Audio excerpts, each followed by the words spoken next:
Hi, friends. How are you doing? I would love to welcome you to Cultivate Your Mental Wealth. My name is Joyce Ozeh, and I'm a civil rights attorney here in Chicago. I am also a mental health advocate with lived experience, particularly with anxiety and depression. And I am just so happy to welcome you to the space. I've missed you all. I know it's only been a couple of weeks, but it feels like it's been a while since we've had our one-on-one type of show. But before we go into all of that, for those of you who may be new, I want to remind you what we do on this show and what it's all about. Why mental wealth? Here in this space, we tackle conversations regarding mental illness. And we want to talk about how we can go from places of mental illness to places of mental wellness, and how we can go from mental wellness to mental abundance. It is my firm belief that we were designed to live and to give in the overflow. We were designed to live lives that are abundant and full, not just for ourselves, but also for our communities. And with that belief, let's get into some mental wealth. Let's get into mental abundance because you deserve it and our community deserves it. So, talking about abundance, I want to say once again, I've really missed you, and I'm so excited to continue our series on boundaries. For those of you who tuned in about 2 weeks ago, you kind of know what this is all about, and I'm going to get into what we're going to be doing as an overview. But first, you already know what it is. I want you to let me know where you're tuning in from, where you're calling in from, where city and what state you're repping. Put it in the comments. I promise you, I'm a millennial, so I will go back and read every single comment. Let me know where you're from. But also, what are some of the questions that you have about boundaries? Again, this is going to be an entire series discovering and discussing boundaries in every arena, but I want to know what questions you have about boundaries. And are you kind of non-confrontational? Do boundaries kind of freak you out? Are there any real life scenarios that you're struggling with where you want to enforce boundaries, but you just don't know how to go about it? Again, drop a comment. Let's have a discussion about it. And guess what? I am also available to you one-on-one for personal navigation as you walk through boundaries in all areas of your life. If you would like some personal follow-up on how to navigate boundaries, please feel free to email me at comethrive247@gmail.com. That's comethrive247@gmail.com. Let's walk through this journey and navigation about boundaries together. And if you don't want to do a public comment, I will follow up with you privately. That's my promise. And that's what happens when you're part of the family. So welcome. Okay, so let's go through an overview of what we're talking about. Again, we are talking about boundaries. We're going to get into the main segment of today's show. We're also going to talk about some things you can look forward to for next time that we meet. And I love to leave us all with some practical pushes. So we're not just here ruminating on things, talking about things, but what can you do practically to practice boundaries in all areas of your life? Stay tuned for how you can employ this in your life to empower yourself and to make sure that you're getting to a place of mental peace. You deserve it. So before we get into the main segment, I like to do what we've come to term here as setting the room. We're going to take a deep breath. We're going to focus in, and we're going to be intentional about our time and our space. Here in this room, we talk about mental health and all things related to mental health. This is a space where you are not judged. This is a space where you are safe to ask questions, to challenge, to share, to be vulnerable, and to be open. Sometimes I have guests on the show. Sometimes it's just me talking with you. But I want you to know that this is our conversation, this is our room, and this is our space. So let's talk, let's thrive. Again, today we'll be talking about boundaries. And 2 weeks ago, we had an entire conversation about boundaries and family. I laugh nervously because I think a lot of people really struggle when it comes to boundaries in family. I mean, we're raised in certain ways to think that we just have to accept the status quo and we're not allowed to push back and empower ourselves to implement the boundaries we need in order to have healthy conversations with those that we love, those we call our family. If you missed a show 2 weeks ago, don't worry, you're still in luck. It is still able to be found in the archives of BDO. So please look up this show. It is called I'm Not Crazy, But Dr. Rondo was the host, and I was one of the panelists. And we had a really robust conversation about boundaries with family members, boundaries with siblings, boundaries with their own identity, and how to enforce that with your family. Look for that show because it's just a continuation of our series. But today, you're in luck if you're staying tuned. We are talking about boundaries in the workplace. You would be surprised about how difficult this can be if you've never sat down and taken the time to think about it. So, riddle me this. How many of you leave work just emotionally exhausted? I'm not talking intellectually because your job is mentally challenging or stimulating, but how many of you have gone into the office or gone into your workplace, gone into a warehouse, anywhere that is your place of employment, and you just leave at the end of the day emotionally drained, emotionally depleted, just zapped out? What if I told you that leaving work exhausted doesn't have to be your norm? What if I told you that you can find and be intentional about curating peace and wellness in your workplace? We don't have to normalize this narrative that, oh, work is so stressful, another day, another dollar. And again, there's a separation between something being intellectually stressful and challenging and emotionally draining.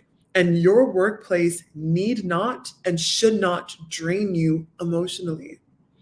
Let's get into what it could look like if we felt empowered in our workplaces to cultivate peace and mental wellness in that space so that you can optimize your work output and your work product because you're mentally well and mentally safe and mentally protected. This isn't a fairy tale. This is a possibility for you. And this is why we're getting into the conversation about boundaries in the workplace. So first of all, why is it even important to set boundaries at our places of employment? Why do we need to move with that type of intention? If you've been listening to me on this show alone in this little segment or in past shows, you would know that intentionality is one of my favorite words. Being intentional. When we are intentional with our movement, with our thoughts, with our words, and even with what we desire from certain situations, we are able to cultivate places of emotional and mental wellness for ourselves and for each other. This is why it is important to be intentional. And what I mean by that is active, purposeful when we walk into our workplace. If you want to be able to walk into your workplace and not feel emotionally drained because people are overstepping and are over asking, you have to walk into your workplace with a purpose. And that purpose should be centered around your boundaries and your desired outcomes for each day, for each quarter, and for each year.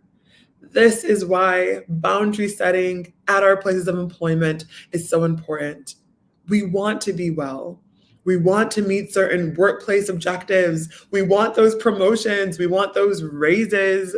We want to be able to enjoy our vacations. We want so much out of our lives. And did you know, most of us know, we just sit back and think of it. Most of the time that you spend in your life is going to be at your place of employment. You spend more time with your coworkers than you do your family members. So, if we're going to talk about navigating boundaries with our family members, you had better believe that you better have boundaries for your coworkers because you see them sometimes more often than you see your own intimate partner, your spouse, your kids. That is just the reality of being a full time working adult, especially in the Western world, where 40 hours is oftentimes the minimum for full time. So, with that in mind, let's think about how we can make those workplaces work for us. More specifically, how do we make our workplace work for our mental well being? So, we talk about boundaries, but we don't always know how we can determine what boundaries we even need. I want y'all to tell me in the chat if you've ever heard the term psychological safety. Psychological safety in the workplace. I'm going to be honest with you. I love a good work training. I love a good implicit bias training. I love a good mental health awareness training. I love trainings on how to talk to people who've experienced trauma. But I'm going to be honest.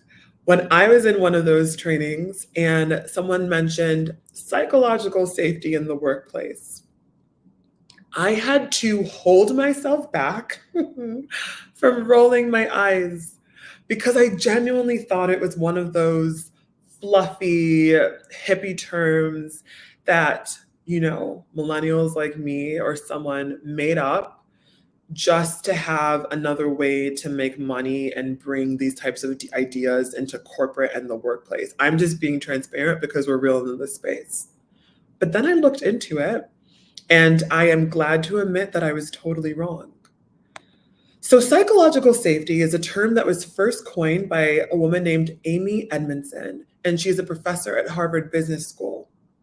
And just to break it down into more accessible terms, it just means that the feeling of being able to speak up and to take risks and make mistakes at your workplace without being afraid or fearful of negative consequences.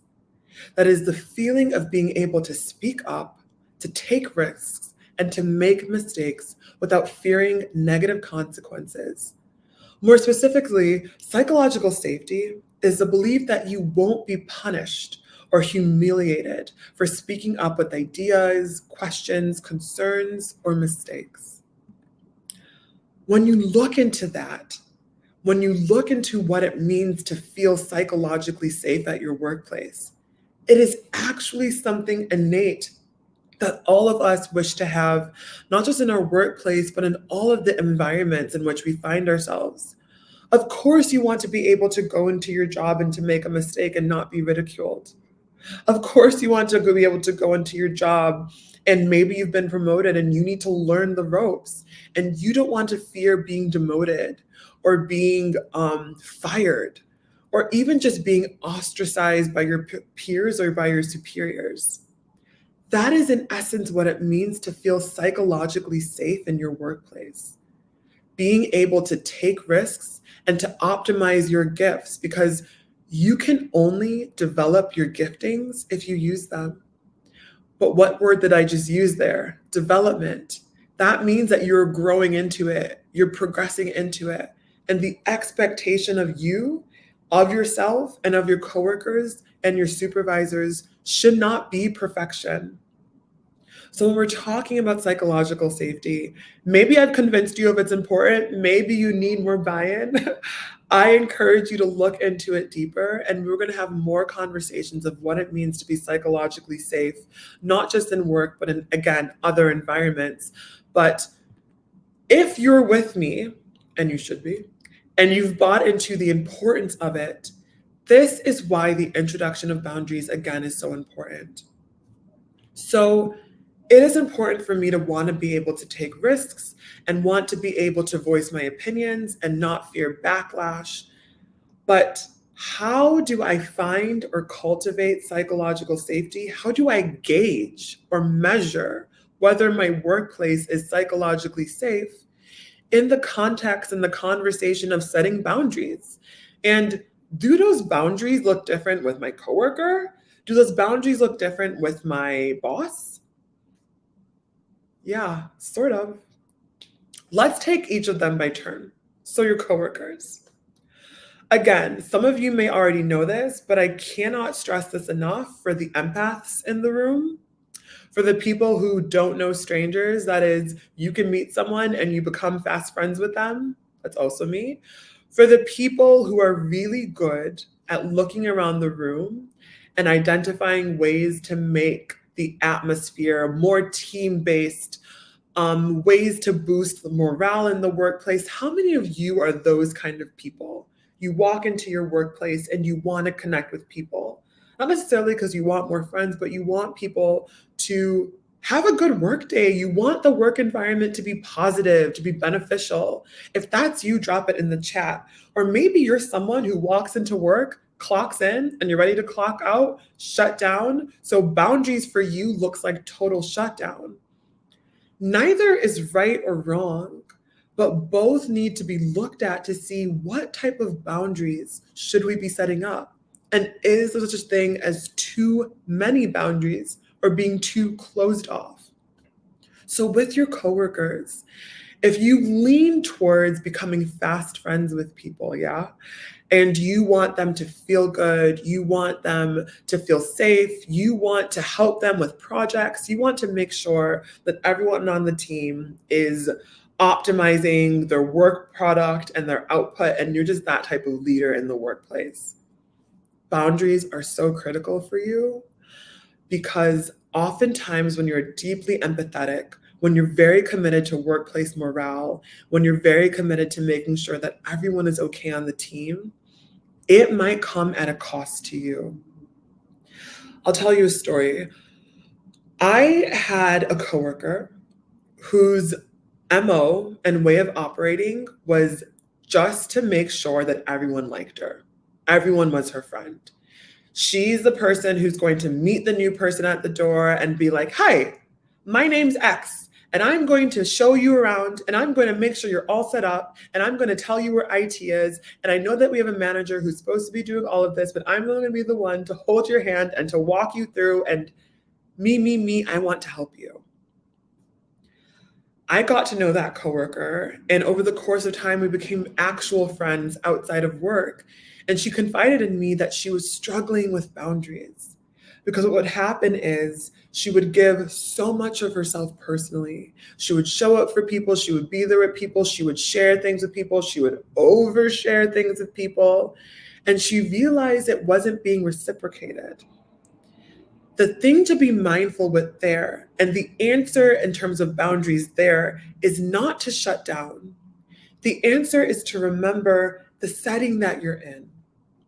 I hate to say this, but this is really true, especially initially. Your coworkers are not your friends, and that is okay. You can still have happy hour with them, you can grab lunch with them, but be mindful of the objective when you walk into that workplace. That's to put out a good work product. That's to maximize your skills and your talents. That's to be a good team player and a good leader. But it doesn't mean that you need to make best friends with your coworker because there are so many other factors that you need to navigate when you're in the workplace. There are people who may smile to your face and say other things behind your back to HR, to personnel. I have known people who would overhear conversations of other coworkers and turn around and report those conversations to personnel. And those people have lost their jobs because they didn't have boundaries in the workplace where they realized not everyone here is my friend. It doesn't mean you develop a hyper defensiveness where everyone's out to get you. It just means that you exercise discernment. You look around your workplace and you say, if my objective is to put out a good work product, to be a positive team player, to optimize my skills, to learn and to grow, that doesn't mean that I have to be best friends with people in order to meet that objective. Again, it comes back to being intentional about why you are and where you are. So, how about boundaries with supervisors? This is also very important, and it's similar to that of coworkers. And I urge people when talking about boundaries with your supervisors is don't overshare. Don't overshare. Your supervisor may ask you what you did this weekend. It's okay to be like, "Oh, I just relaxed." Oh, I just spent some time reading. Oh, you don't need to tell your supervisor everything and anything just because you feel like there might be camaraderie there might be friendship there. Always be mindful of, how could this possibly be used against me in the future? Or could this impact or impair my ability for upward mobility in this workplace? When they're thinking about promotions, you don't ever want them to think, ooh, but that one time she told me she blacked out when she went out this weekend. You don't ever want them to think, ooh, but she was talking about how she got in a fight with her boyfriend over the weekend and I don't know if I can trust her judgment. It's okay to be friendly without being personal. And that goes with your supervisors, because those are the people who are going to have the power and the authority to make sure you advance and make sure you move up. So again, use discretion. It doesn't mean we shut down, but it does mean that we are just mindful. Our coworkers are not our friends, and our supervisors are not our friends. We can like them all the same while also employing the boundaries we need for the outcomes we want. And that is advancement, and that's the optimization of our skills, and that's also the safety of our mental health and our minds. So, along with all of this, we're talking about how we talk about relationships with coworkers, relationships with supervisors. I also want to talk about work-life balance and what those kind of boundaries are. So, we were talking about not telling your business and what you do over the weekends. This also goes with your paid time off. I know people who will take vacations and email while they're on vacation. That is not healthy. It is okay to use your paid time off because that is what it is there for. And if you're struggling with this, if you are in the type of situation where it's not customary to take a vacation and not look away, I empower and employ you to say something like this on your away message. Hello, I will be away from my office. I will not have access to email. I will respond to your email as soon as I can. You don't even have to say, I am not checking email. It's fine to say, I will not have access to email, and I will respond to your email as soon as I can. That helps with navigating your mental wellness because it allows you to take regularly scheduled breaks that are true breaks. A break isn't a break if you're checking your email intermittently. A break isn't a break if you're responding to this text message from your boss that's urgent. Feel empowered to shut down and to use your time off. If you are a member of a union, feel empowered to tap into your union and talk about ways that you can really make sure that your boundaries are firm if you're struggling with this. Use your union members, use your union reps if you need help with templates and ways to set up these boundaries. In the same vein with work-life balance is PTO, your paid time off. Use your paid time off. This is what it is there for. And again, that does not include checking emails and communicating when you said that you would be off. I also empower you to use your sick time when you're having what I call a mental health day. It doesn't mean that you have to be in total crisis, but it does mean that having issues with your mental health, where you're feeling down, moody, irritable, anxious, that is considered sick time. Mental health is health. So if you need a day to yourself, that can be used as sick time, and I encourage you to use it as such. And guess what? We're going to have a whole other segment where we talk about disability in the workplace and what to tell your employer and reasonable accommodations. I promise we'll dissect all of that later. But the snippet I'm going to leave you with is, if you're having a mental health day and you need sick time, you are under no obligation to tell your coworkers, your supervisor, your union rep, anyone why you are using that sick time. Mental health is still highly stigmatized in the workplace. If you need accommodations, again, we'll have a conversation about how to request those conversations and make accommodations and make sure that your rights are protected. I am a disability rights, a civil rights lawyer, so I know all of those things, and I'm here to guide you through that in a future segment. But for now, in relation to workplace boundaries and sick time and your mental health, you don't got to disclose why you're using it. Take your sick day, take your PTO. You deserve it. And it will help you when we're talking about feeling safe in the workplace, feeling empowered in the workplace, and being able to operate at an optimized and healthy level. I really hope that these tips and pointers have helped you as you think about how to set up boundaries in your workplace, as you think about how do I converse with my supervisor, with my coworkers. Again, there's so much to consider. The answer isn't to shut down, but the answer isn't to overshare. Find that healthy balance in between based on your desired outcomes and the intentionality with which you enter the space. This is what I want to achieve in this space. This is how I want to get there.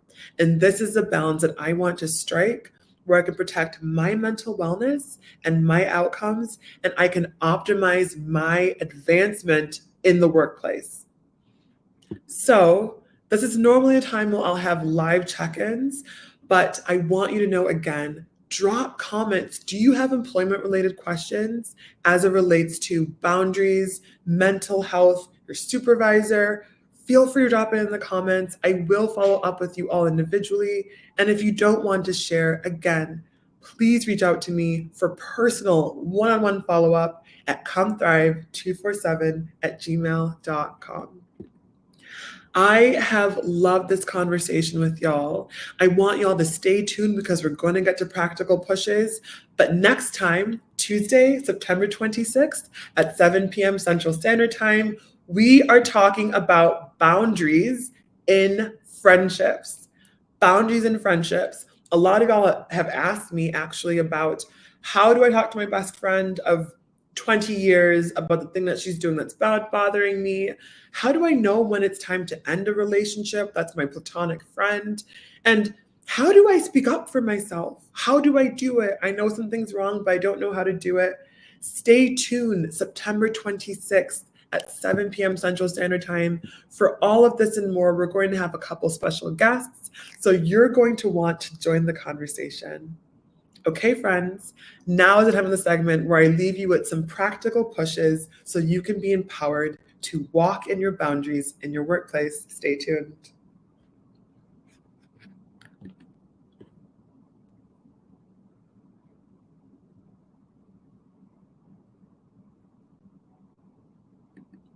So we have talked about boundaries in the workplace. We've talked about why it's important, what it could look like, how we have work-life balance, how we make sure that we are empowered to use all the resources available to us.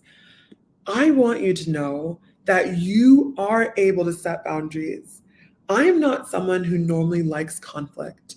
I like it when everyone is peaceful, is happy, is comfortable. I am the person in the workplace who is making sure that everyone's okay. So everything I'm talking about is from my own personal experience. And what I had to do practically to set boundaries in the workplace is to evaluate for myself what those could look like. I found that I would leave work mentally exhausted. And that is because people would just come up to my office and just share. They would just unburden their souls to me because I am an empath. So one of the boundaries I did was I just shut my door. And I would shut my door and leave a note with a smiley face saying, "Hey, I'm working. If you need to reach me, please knock. If I don't answer, I'm not available." Simple as that. And guess what? No one took it personally, and I was able to get more work done because I set those boundaries for myself. Or sometimes if my door is open and someone comes by, I would just point to my ears because I have earbuds on, so I know that I'm on the phone. But the way I was able to set those boundaries because I evaluated for myself what I wanted my work life to look like and how I needed to go about that. So if you are coming back stressed from work, if you are coming back from the weekend not feeling refreshed, reevaluate your boundaries in the workplace. It may mean turning off your work phone if you have it and making sure that every weekend you do not check your work emails. It may mean that when you take your paid time off, you have to explicitly say in your email, that's your going out email, I do not have access to email or internet. I will respond to your email when I return. Feel empowered to set those boundaries because you are at your best when your mind is at rest. You deserve to thrive and you deserve to be mentally well in the workplace. Empower yourself, navigate these conversations, and practice.